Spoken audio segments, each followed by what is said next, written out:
For part A, which was text to self and focused on characters, I chose the character of Clarice McClellan, the curious teenager who was not only my favorite character in the story, but also the one I felt I could relate the most to.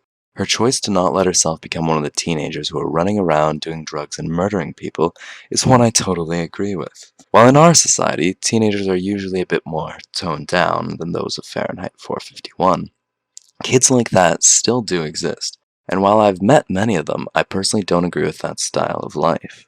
Clarice has a very good relationship with her family, as shown by the fact that they spend their nights together instead of glued to separate screens. I'm also very close with my family in much the same way. This is just yet another similarity between us.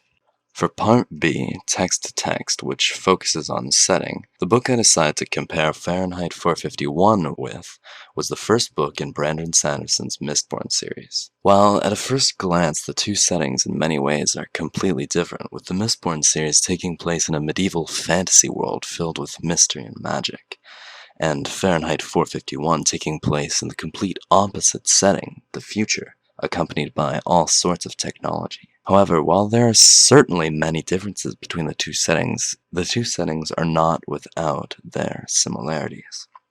Both settings revolve around societies that are at their core unbalanced. In the Mistborn book, we see that civilians mean nothing to the obligators and members of a higher class. A great example of this in the book is when one of the guards kills a small child for getting in the noble's way.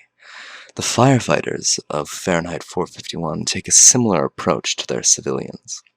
They see themselves as above the civilians. They even go so far as to let an old woman burn alive simply because she crossed the government by owning books.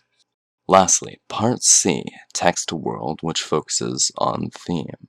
The main theme of Fahrenheit 451 can be interpreted as the role of censorship within a society. This theme is extremely relevant to our world. The question posed by Fahrenheit 451 is whether censorship is a good thing or not, whether it benefits the overall society.